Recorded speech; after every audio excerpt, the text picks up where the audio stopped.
If you enjoyed this story, don't forget to leave a like and subscribe to the channel. Your support really motivates me to keep creating more creepy content like this. Thank you. I used to work the night shift at a small-town radio station in northern Idaho. Not many people even knew it existed, just a dusty little building surrounded by pine trees, off Route 95. We weren't on anyone's radar. The station's range barely reached past county lines, and the equipment was older than me. But I liked the quiet. I liked being alone. My shift ran from midnight to 6 a.m. I played classic rock, took occasional song requests, and read community announcements. Most nights were uneventful. Peaceful, even. The hum of the console, the soft glow of old equipment, and the sound of music floating into the night made it easy to forget the world outside. Then came November 14th. It started like any other night. I arrived a little before midnight, brewed a pot of burnt-tasting coffee, and settled into the chair behind the microphone. My first track was Space Oddity by Bowie, my personal tradition. I watched the clock tick past 1, then 2. At 2:30 a.m., the station phone rang.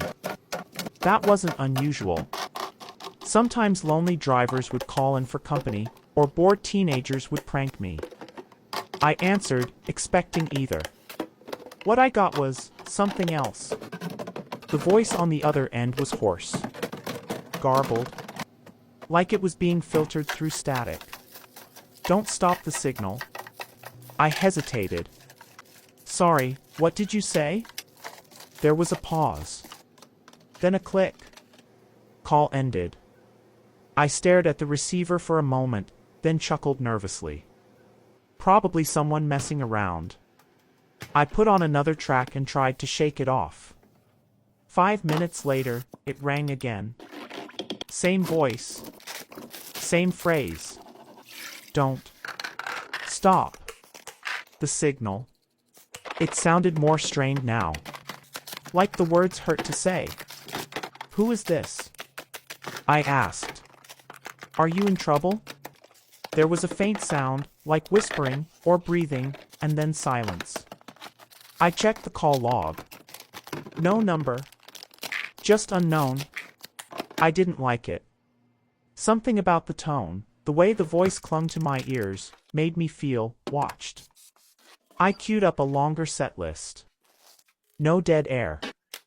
No pauses. Around 3:06 a.m., the emergency broadcast system activated, on its own. The console lights turned red. The monitors flashed static. But no message came through. No test tone. Instead, the speakers filled with a deep, guttural growl. Low and vibrating. It didn't sound like any animal I'd ever heard. It sounded like 100 voices speaking all at once, underwater. I jumped back from the console, heart thudding. I tried to shut it off, but none of the buttons responded.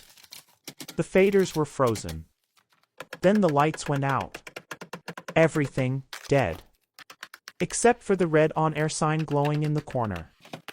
In its dim light, I saw movement behind the glass window of the recording booth. A figure. It was tall. Too tall. Its joints were wrong, bent backward, twitching like a puppet with tangled strings. Its head was wrapped in something that looked like cloth or stretched skin. No face. No eyes. I couldn't move. The figure didn't come closer. It just stood there, watching. Then the static ended. The lights returned. The figure vanished. I sat in silence, the music playing again. When the sun rose, my manager, Carl, walked in. I told him everything. The calls. The static. The figure. He didn't laugh. He didn't say I was crazy. He just sighed and said, "You let it stop. That's how it finds you." Then he walked into his office and didn't come back out. I quit that morning. I didn't tell anyone why. I just left. But it didn't end there. That night, at exactly 2:30 a.m., my home phone rang. Unknown caller. I didn't answer. The next night, same thing. Eventually, I unplugged the phone.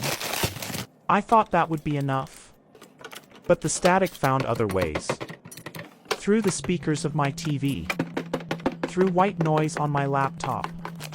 Through the hum of the refrigerator late at night. I hear it when I lie in bed. A low signal, just below perception. And sometimes, when I close my eyes, I see that figure behind my eyelids.